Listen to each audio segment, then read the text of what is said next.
amigos, estamos aqui novamente com um novo pódio social, hoje com um assunto super interessante e com a presença de uma das mais renomadas médicas aqui da região, a doutora Raquel Madureira, oncologista, inclusive faz parte da Associação Europeia de Oncologia, e é uma pessoa que vai tirar muitas dúvidas de todos os espectadores aí, das pessoas que assistem o nosso programa, que sempre tem essa conotação, doutora Raquel, de ter uma relevância social, de falar com as pessoas o que pode ser feito, e muitas questões que não são discutidas, por exemplo, na televisão geral.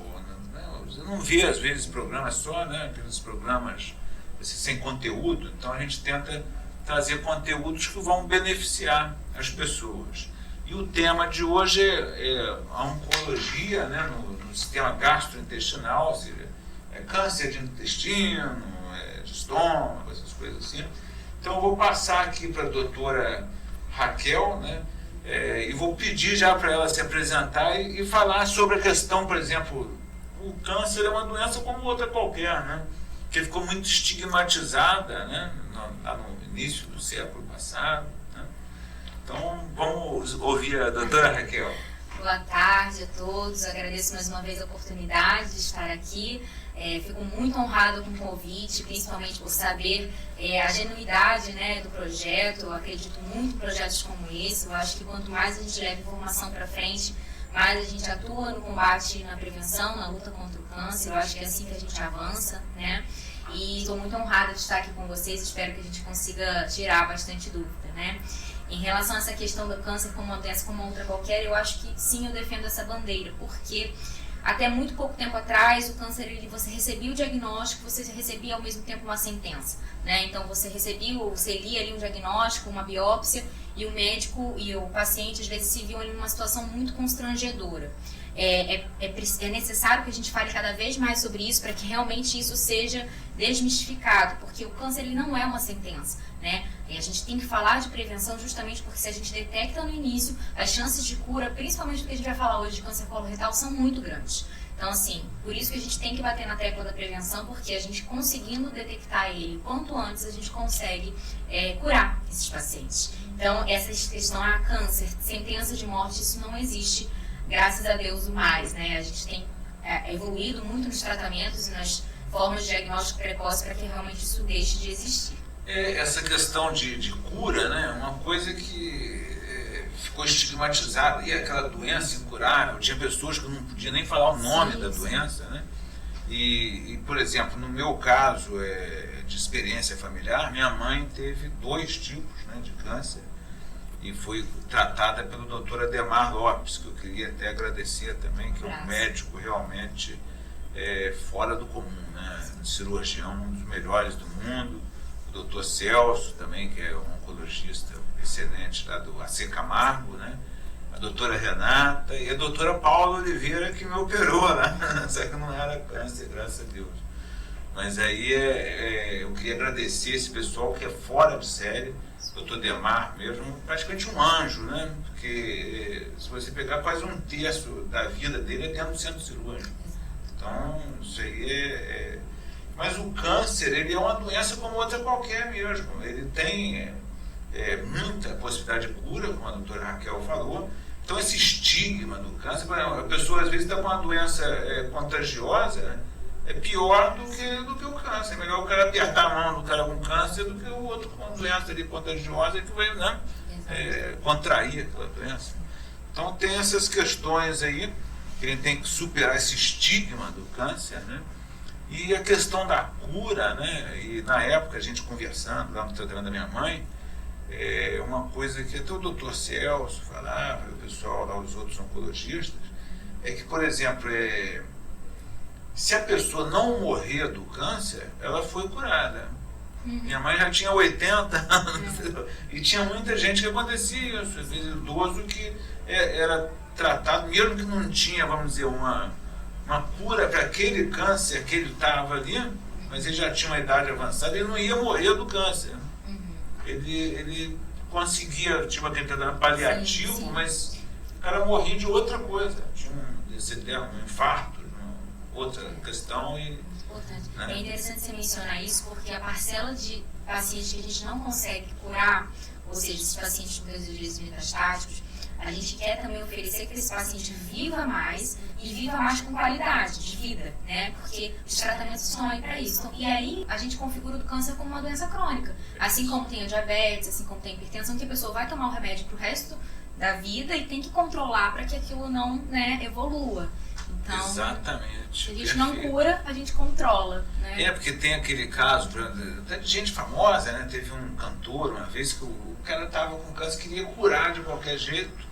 E aí tomou uma dose tipo cavalar, né, de quimioterápico e tal, e acabou morrendo, novo ainda, jovem, né, pelo tratamento que ele quis acabar com. E nem sempre, né, é assim, né, a pessoa tem que ter serenidade, né, cautela, tal, para poder o paciente ter o melhor tratamento possível. Exato, né? O melhor tratamento possível, individualizado, né, sempre. Eu acho que isso é um grande diferencial que a gente tem que pensar hoje. O paciente, existe um paciente por detrás da doença.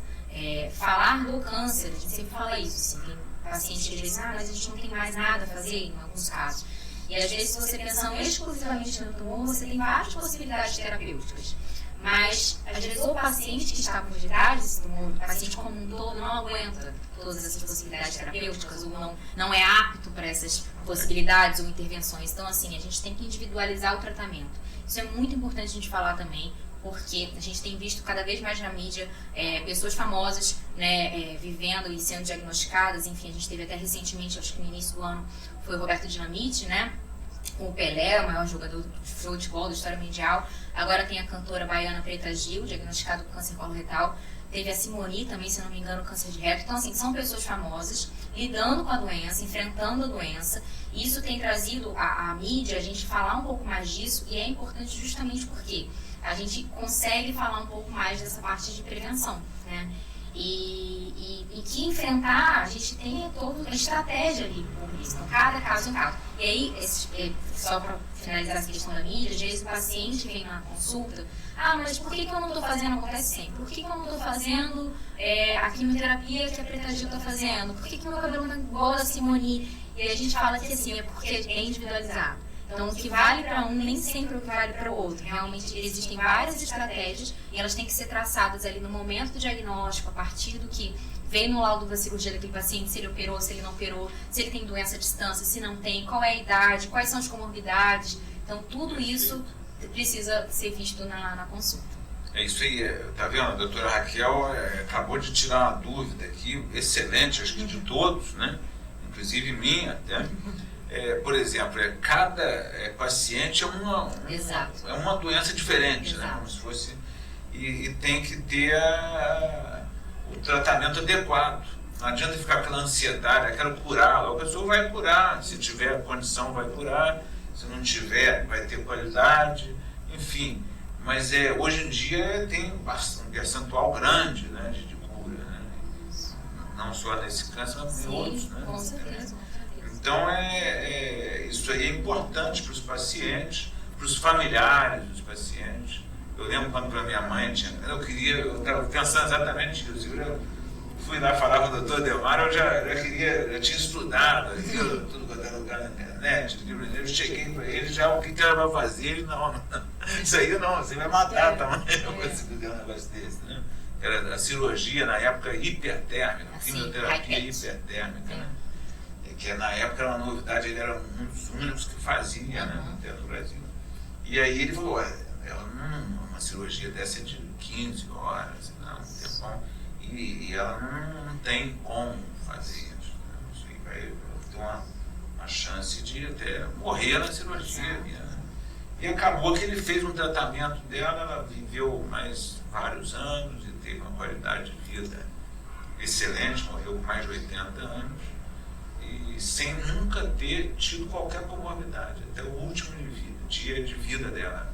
É aquilo que eu falei, ela tomou banho sozinha um dia antes de falecer. Tipo, ela faleceu de madrugada e à noite ela tomou banho sozinha. Então, quer dizer, eles garantiram essa qualidade de vida, né, para ela até o final. E ela não sentiu dor, não sentia nada disso. Isso é o mais importante, né? Então essas questões são relevantes a gente conversar, né? Eu anotei umas coisas que eu ia perguntar para a doutora Raquel, né, que era nossa especialista aí. Essa questão da estigmatizada, né, doença estigmatizada, a gente já falou, né, que tem que superar isso, a pessoa tem que falar isso normalmente. Alimentação. A alimentação, ela aumentou a incidência desse tipo de câncer de colo retal, né, que a senhora falou aí. Como é que ficou isso aí? O que a gente pode dizer hoje é que, especificamente falando do câncer colo retal, inclusive março agora foi o mês, março azul marinho foi a campanha, né, de conscientização, contra o câncer colo retal. E ele se tornou hoje em dia uma epidemia entre os pacientes mais jovens. Assim, epidemia guardada as devidas proporções, mas por quê? Até muito pouco tempo atrás, então até mais ou menos 20 anos atrás, a gente diagnosticava e a idade era um fator de risco, ou seja, a partir desse paciente ficando mais velho, com 50, 60 anos, aumenta o risco dele ter pólipos no intestino, ou ter ali as questões precursoras para ele desenvolver um câncer de intestino. E isso não está sendo o que a gente vê hoje, né? Esse encrudecimento do câncer em pacientes mais jovens tem trazido muito à tona o debate sobre alimentação e estilo de vida. Então, os estudos estão mostrando que muito provavelmente isso está acontecendo por conta do estilo de vida e da alimentação. O que a gente pode comentar, por exemplo, muitas das pessoas não sabem, é em relação a carnes processadas, né? A gente estava comentando aqui um pouquinho antes de começar. Então, recentemente, a OMS classificou substâncias com os nitratos, né, que são as carnes processadas como salsichas, salames, embutidos, presuntos, como alimentos cancerígenos de categoria 3, ou seja, comparados realmente ao tabaco, né, que é o cigarro, para câncer de pulmão, por exemplo. Então, muitas das pessoas, às vezes, também a gente pode falar de que a gente está no pós-social, né? Acesso econômico, alimentação de qualidade, alimentos orgânicos, enfim, tudo isso contribui para que a população tenha uma alimentação mais precária, então, pobre em verdura, em legume, em fibras, em alimentos de verdade e acabe consumindo mais coisas processadas, né? Um lema que eu gosto bastante quando a gente fala de alimentação é o descasque mais, desembale menos.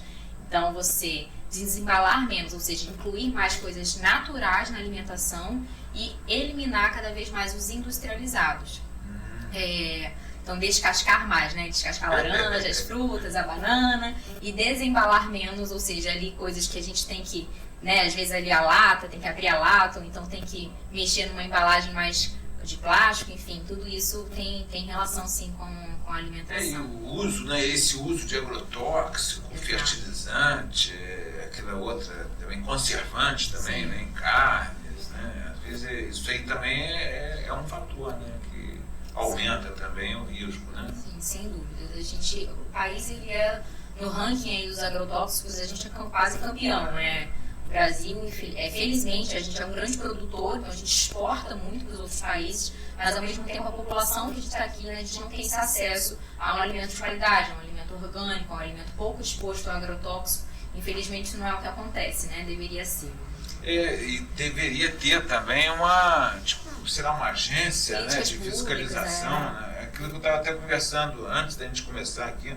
Você vai lá na Europa, você compra uma carne no supermercado, você deixa no frigorífico lá, né, no freezer, né? Por exemplo, 15, 20 dias depois a carne está estragada, né? Aqui no Brasil você compra uma carne, deixa no freezer, daqui a um ano a carne está boa ainda. Por quê? Porque está cheio de conservante. Quer dizer, não tem vigilância, né? Sanitária, não tem, né, órgão fiscalizador, aí açougue pode colocar o que quiser ali, mergulha a carne, conservante, coloca ali, vai ficar bonita, né? Carne brilhosa e tal. Você chega lá, uma carne completamente contaminada, envenenada. Né? Isso aí a gente fala pela experiência que a gente tem, né? E eu acho importante a gente falar isso, porque o consumidor comum, a pessoa que está assistindo, ela vai, olha, né, e vê, pô, aquela carne bonita e tal. E o governo brasileiro não toma providência nenhuma com relação a isso. Então, o país ser um país desenvolvido tem que ter conduta de pessoas desenvolvidas. Exato. E vai aumentar o custo. Vai aumentar o custo, vai gerar emprego ali, um monte de gente vai fiscalizar, vai gerar menos custo com despesa em saúde, porque vai ter menos gente doente, vai acabar compensando, entendeu? Essa questão. Só para a gente fechar o link da carne, que você falou, acho que é uma mensagem que eu gostaria de passar, já existem estudos, tá? Estou falando de estudos científicos randomizados, dizendo que o consumo de carne vermelha, então a partir de cada 100 gramas de carne vermelha, se você consome mais do que 3 vezes na semana, ele pode estar associado ao aumento da incidência do câncer coloretal. Então, não estou falando aqui para parar de comer carne vermelha, estou falando que moderar o consumo de carne vermelha pode impactar na prevenção.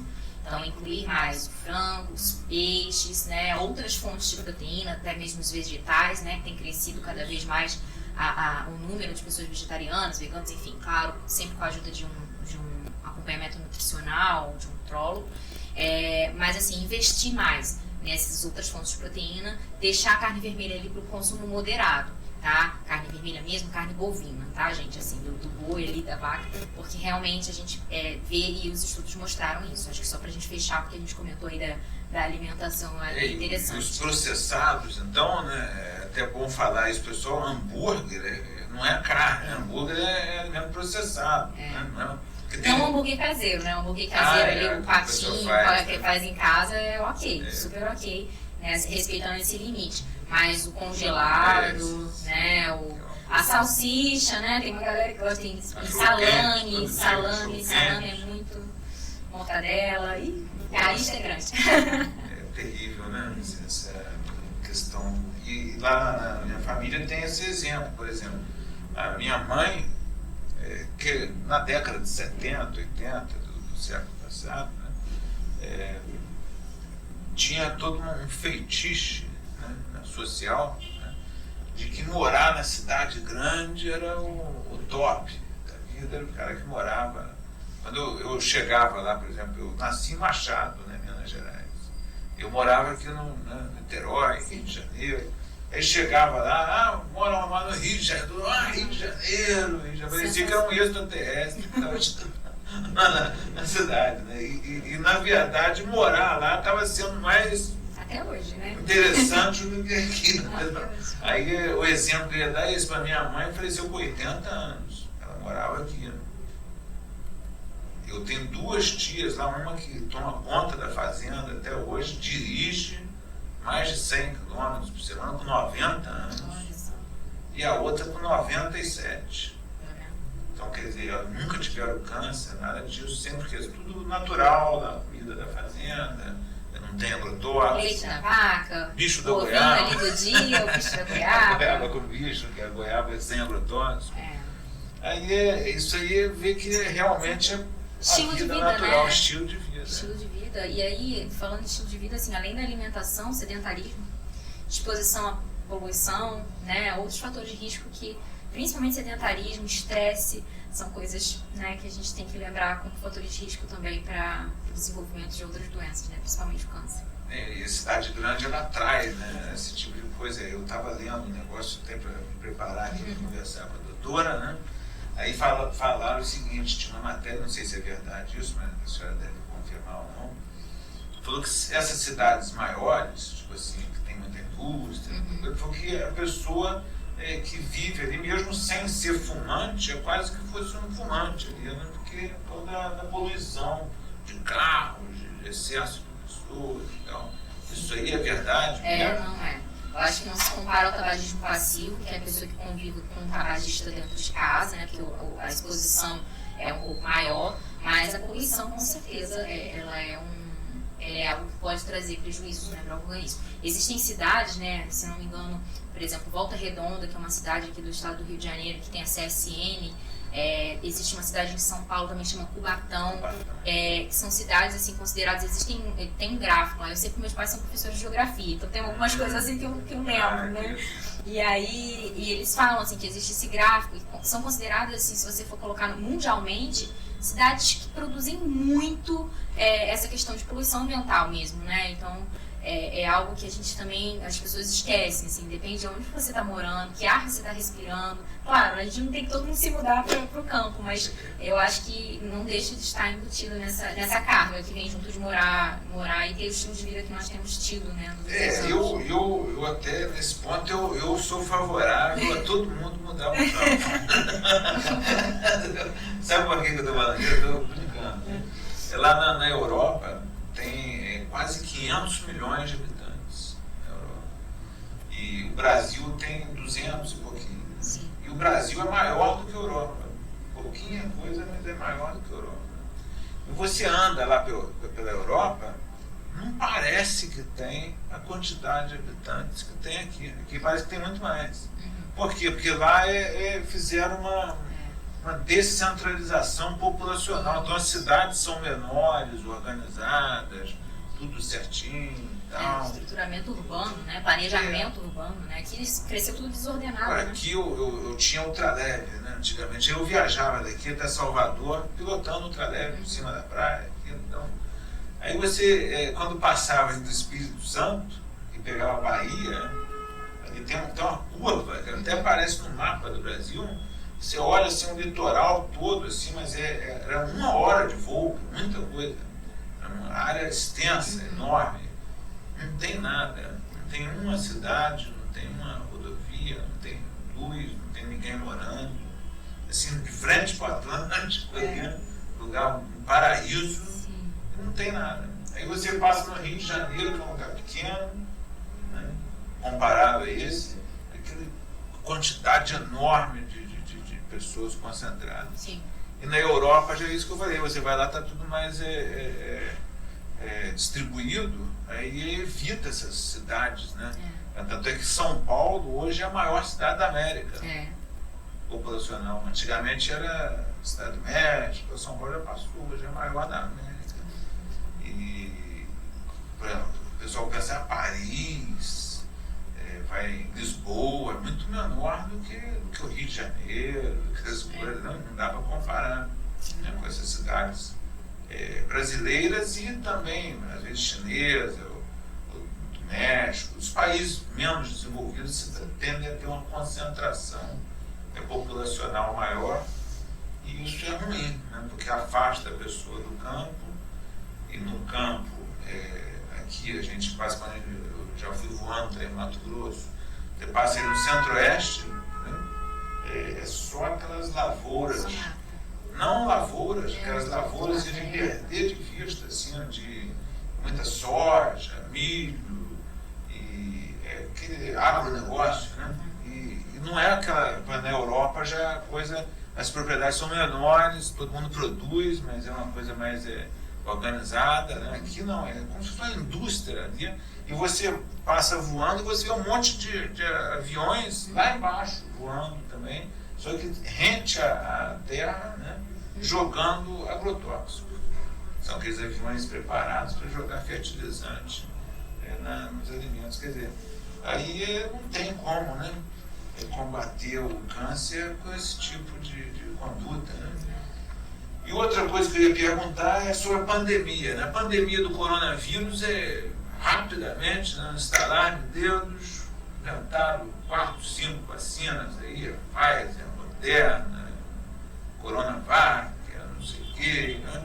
E acabaram com a pandemia. Em 2, 3 anos, praticamente hoje está controlada a pandemia. E o câncer é uma pandemia, né, que a gente estava falando aqui, vem desde o século passado, uma pandemia que já dura mais de 100 anos, e não é nem vírus que causa, porque o vírus é uma coisa que antigamente não dava nem para ver o vírus, né? Na época eu estudava biologia ainda, lá na década de 80, não tinha nem como ver o vírus, não tinha microscópio. Agora já consegue ver o vírus, né?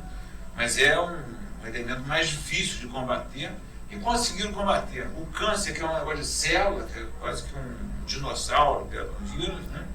Seria muito mais fácil de combater. Então a gente não vê essa preocupação em combater essa pandemia do câncer hoje no mundo. O que a senhora acha disso? Eu acho que sim, há. Os números falam, né, através de nós. Até bem pouco tempo atrás, a gente tinha no Brasil uma estimativa pelo INCA, né, o Instituto Nacional do Câncer faz essa estimativa anual. Até 10 anos atrás, a incidência do câncer no Brasil gerava em torno de 300 mil casos por ano. Então, a incidência, 300 mil novos casos por ano. Essa incidência mais do que dobrou na última década. Então, a incidência de câncer, estou falando de todos os tipos de câncer, não do câncer digestivo, né? Não só do câncer coloretal. Então, mama, próstata, ginecológico, todos eles, essa incidência, ela hoje gira em torno de 700 mil. Incidentes de casos novos de câncer por ano. Então, assim, os números não mentem, né? Então, isso que a gente está vendo na mídia, claro, a gente tem hoje mais acesso à informação, a gente tem mais acesso a diagnóstico. Antigamente, a gente não diagnosticava tão precocemente, né? Coisas que a gente percebia. A população tem aí visto a importância, porque, eu não tive ninguém na minha família, mas o meu amigo, meu vizinho, o filho do meu amigo, então, existe essa preocupação, mas os números realmente refletem que houve essa mudança, né, no padrão. Então, a incidência tem crescido vertiginosamente. Acho que não vai parar, porque, infelizmente, tem essa relação direta com o modo como estamos vivendo, né? Inclusive, todo mundo fala assim, oncologia e tal, muito difícil, mas o emprego aí eu acho que o pessoal vai ter. É uma especialidade muito difícil, eu particularmente gosto muito do que eu faço, mas realmente a gente vai ter essa incidência crescendo. Eu acho que os esforços para combater o câncer, eles não avançam, porque a gente tem, infelizmente, o câncer ele é uma doença multifatorial, né? É importante a gente falar disso também. Assim, atualmente, e até muito pouco tempo atrás, as pessoas também davam muito valor à questão hereditária, né? Hoje em dia a gente sabe que o fato de você ter um parente de primeiro grau, então, por exemplo, você teve sua mãe diagnóstico, então pai, mãe ou irmão, um parente de primeiro grau com diagnóstico de câncer, ele aumenta a sua chance de desenvolver. Mas isso só corresponde a 10% dos casos em geral dos tipos de tumor. A maioria dos pacientes que vai desenvolver o câncer, e agora eu posso falar do câncer coloretal, 90% está relacionado ao estilo de vida. Então, alimentação, sedentarismo, obesidade, tabagismo, todos esses fatores que a gente controla, mas 90% desses vai estar relacionado a estilo de vida. Então, assim, eu acho que a gente... Por que eu acho que não avançam nas pesquisas? Em primeiro lugar, por conta disso, então, por ser uma doença multifatorial, a gente teria que mexer muito nessas questões de fatores de risco. Eu acredito que também não é do interesse de algumas questões, isso aí, com certeza, indústrias e tal. Quem dera pudéssemos ter algo que pudesse, em todos os tipos ali, realmente curar. Infelizmente, isso a gente ainda não vai ter essa resposta. Eu acho que muito por ter essa questão de ser multifatorial. E a gente tem avançado, mas assim, não há avanços na pesquisa clínica, por exemplo. Então, assim, no Brasil é uma área inicial, poucas pessoas querem fazer, poucas pessoas têm condições de fazer também, porque há pouco incentivo, tanto por parte do governo, eu falo governo de esfera pública, quanto até de instituições privadas. Então, é a partir da pesquisa que a gente tem todos os avanços no câncer até hoje. E enquanto a pesquisa não avançar, a gente não vai ter outros avanços, né? Eu estava olhando ali, dentro disso que a senhora está falando aí, a questão do tempo, né? O tempo da medicina é um tempo assim, muito prolongado, né? As pesquisas dessa pandemia do coronavírus rapidamente faz 6 meses, vai vacinando todo mundo. Aí pega uma pesquisa do câncer para melhorar 5%, um negocinho ali. Estão pesquisando um camundongo, daqui a 5 anos vai passar para não sei o quê, daqui a mais 5 anos de fase 1, aí depois parece que tem uma enrolação, né? Parece que porque diante da tecnologia, o que acontece? A tecnologia possibilita você encurtar o espaço de tempo analítico das coisas, pela informática, né? Então, antigamente tinha esse tempo que o cara ia anotar ali a coisa no papel, ia juntar, o outro ia ter que ler. Agora não, é tudo ali informatizado, aplicativo, né? Então, eles mantêm aquela estrutura de pesquisa de 50 anos atrás com a tecnologia de hoje. Né? Igual o cara, igual eu, piloto de ultraleve. Né? Eu vou pegar um caça de última geração aí, dá problema, né? Tem que ser compatível, né? Tem que ser compatível, tem que ter um treinamento específico para operar aquele caça ali. E aí a gente falou dessa questão da pandemia. Assim, apesar disso, só para deixar um ânimo de esperança, né? Eu acho que apesar dos atrasos, a gente avançou bastante nos tipos de tratamento, tanto que hoje em dia a gente consegue... Mas é mais por força que vocês, os profissionais, A gente, assim, avançou de uma forma geral, muito devagar, mas avançamos nas formas dos tratamentos que a gente pode oferecer hoje aos pacientes, né? Então, existem várias modalidades de tratamento, mas a gente conseguiu avançar nesse sentido, né? De poder oferecer coisas, claro, que depende do lugar onde você está, do estágio, né? Eu trabalho, além do trabalho na oncologia DOR, né? Eu também trabalho no SUS, então eu vejo, assim, a diferença, que na minha opinião particular não deveria existir, né? Porque eu digo que não é nenhuma diferença, hoje é um abismo, tá? De acesso à medicação, de acesso e rapidez no diagnóstico, de iniciar o tratamento. Infelizmente é um abismo. E assim, a gente tinha que falar mais sobre isso também, até pra gente conseguir minimizar essas diferenças, né? A falta de organização pública também, né? Do setor público. Sim. Eu não vou nem entrar muito aqui, depois vou começar a ter uma experiência, não dá nem para eu falar um pouco. Mas aí o que acontece? Tem essa questão e eu anotei aqui, né, as formas de tratamento. Tem câncer de intestino que consegue ser curado Com sem, certeza. não, tipo assim, sem cirurgia. Foi o meu pai, Uhum. ele teve câncer de próstata, Uhum. mas ele não morreu de câncer de próstata, ele curou o câncer de próstata. Uhum. E ele, na época, ele era diabético, né? Então ele não podia operar. Ele tinha 60 e poucos anos. Aí fez um tratamento só com radioterapia, né? E curou o câncer. E aí depois ele morreu com 80 anos, mas de outra coisa. Não tinha mais câncer. Mas ele não fez, vamos dizer, cirurgia, porque não podia, porque era diabético, ele tinha um açúcar alto, um negócio. Aí, por exemplo, o intestino também, existe essa possibilidade que a pessoa consegue curar sem cirurgia ou sempre depende de cirurgia?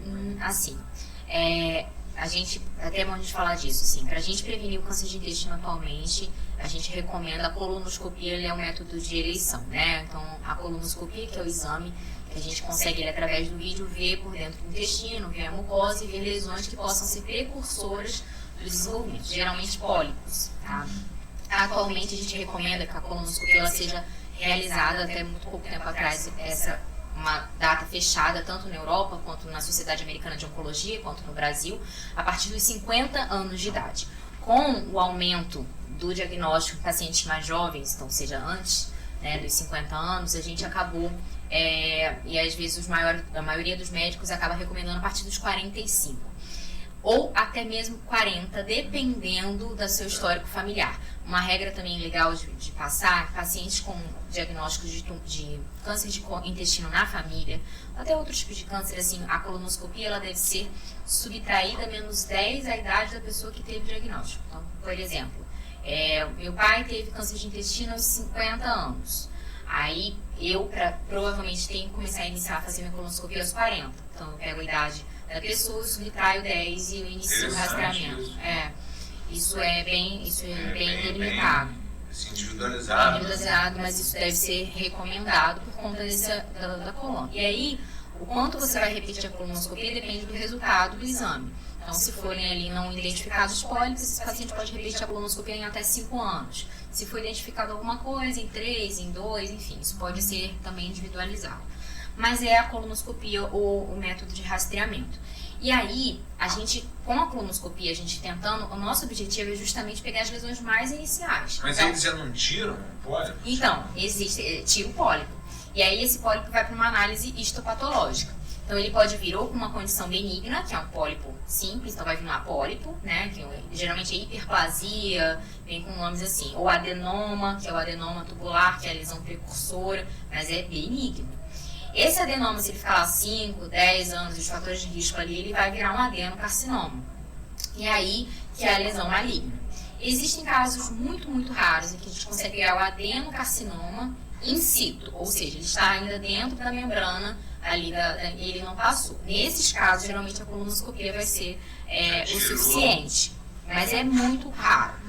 Geralmente, quando a gente consegue pegar o adenocarcinoma mesmo e a gente faz a colonoscopia e vem o diagnóstico, a cirurgia é o tratamento de eleição se esse paciente nos exames de imagem não mostrar nenhuma doença à distância, tá? Então vamos supor que esse paciente faz a colono, vem lá um adenocarcinoma e aí nesse estadiamento a gente pede tomografias de tórax, abdômen, pelve, vê outros exames e aí às vezes ele já tem um nódulo no fígado, né, que pode ser biopsiado também para confirmar. Aí esse paciente, apesar de ter feito, ele geralmente não vai nem para cirurgia, e a gente vai discutir se trata o fígado e trata a cirurgia, se opera ao mesmo tempo, se faz uma quimio antes. Então, assim, são bastante coisas que a gente tem que pensar. Mas, não tendo doença de distância, esse paciente vai para a cirurgia. E aí ele pode ser tratado com cirurgia exclusivamente, então vai, opera, o intestino nunca mais só acompanha, ou às vezes opera e aí tem que fazer um tratamento complementar com quimioterapia. Que aí o oncologista vai decidir. Mas são sempre questões bem... geralmente, bem então só se fosse esse incito inicial que pegou na coluna que poderia... só isso mesmo. Entendi. O resto da maioria geralmente vai precisar de outras modalidades de tratamento, exatamente. Tá, e aqui eu anotei algumas coisas, tem a cirurgia, né, que você falou, a quimioterapia, imunoterapia, né, e outros, né, aquele negócio de radioisótopos, né, aquelas coisas. Como é que são isso? Terapias complementares, novas, muito modernas. Infelizmente ainda não disponíveis, por exemplo, para a população do SUS, né, são terapias que estão implementadas nas grandes clínicas, feitas por equipe especializada. Então, por exemplo, hoje em dia a gente tem a opção, nesse exemplo que eu citei, do paciente ter uma doença no intestino e ter um nódulo hepático, a gente fazer uma radioembolização, em que é injetada uma quimioterapia dentro desse nódulo, esse nódulo ele some.